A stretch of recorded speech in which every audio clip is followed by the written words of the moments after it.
All right, everybody, we have the Derek Johnson here today. He's the founder of Tatango, and it's simple group text messaging from 10 people to 10,000 people. And Derek, you're big in the, personal branding space, but you're also talking about raising capital lately. And we were just talking about the multiple stages there are to raising capital. And Derek was going from start to finish with me, and I thought it'd be a good question to ask you would be, where do I start raising capital? Who do I go to first? Where do you go? Because everyone talks about angels, VCs, your family. I mean, who do you even go to and how do you do it? Yeah.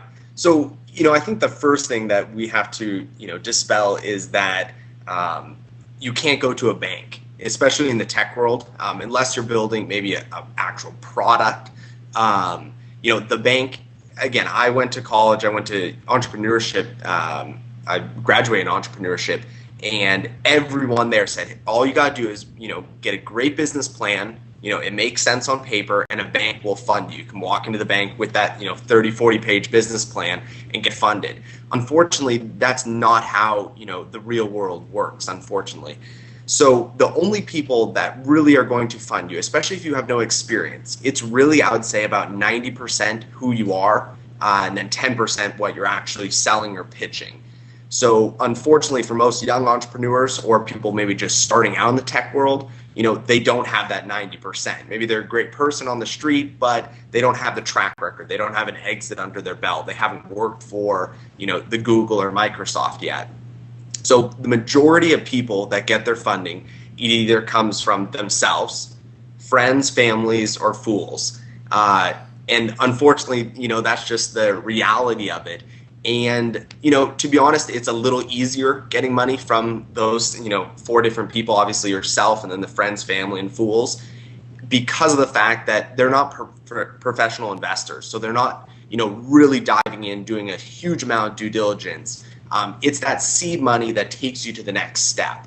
And I think that's how entrepreneurs in this, economy have to look at it. 1999, you could jump right to VC, get funded, get a huge amount of employees. Right now, what I see the smartest way of raising capital is going step by step and raising small amounts of capital that build you up to the next step of investment. So what we did is I put in money myself into Tango originally. Then once we got, a business plan and an idea for the concept, then we went to our family. They invested a little bit of money. Then we got a prototype. Then we went to our friends. We got, raised $100,000 from there. Then we got a website that actually worked, had a couple hundred groups using the service, some revenue. Then we went to an angel organization. I think it has to go in stages. So for the first 2 years, unfortunately, unless you can turn a profit really quickly, you're going to be raising money. Your job is going to be raising money, pretty much 24 hours a day.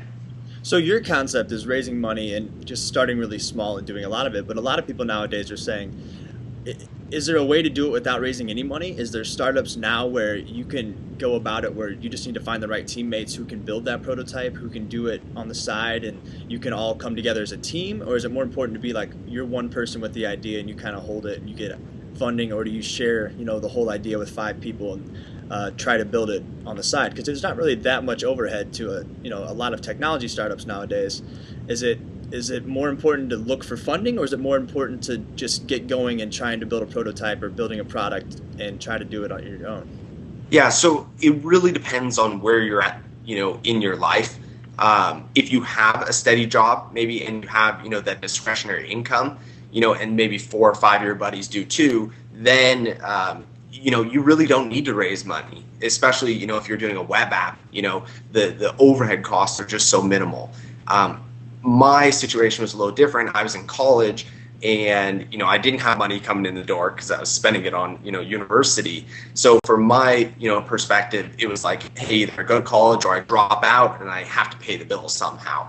And, obviously I lived at home, our office was in, my parents' home, but there is still expenses, legal fees and, structuring stuff, server costs, even marketing, getting a phone, getting a computer, those type of things, even if you do it, on the cheap. So it depends really what stage of life you're in.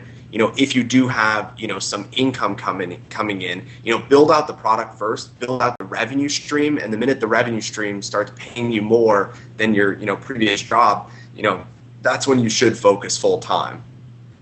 Cool. I think that's great, man. And thank you very much for taking the time out of your day. Yeah, no problem. Hey, everyone. This is Derek Johnson with Tatango. And I'm about to start using it. I've been meaning to sign up for a while now for my music shows because around Seattle it'd be nice. I'm always going through my phone trying to text message 40 people and adding them all on my iPhone. It takes an hour, so I definitely can see the use for the service. Thanks again, man. Hey, nice talking to you.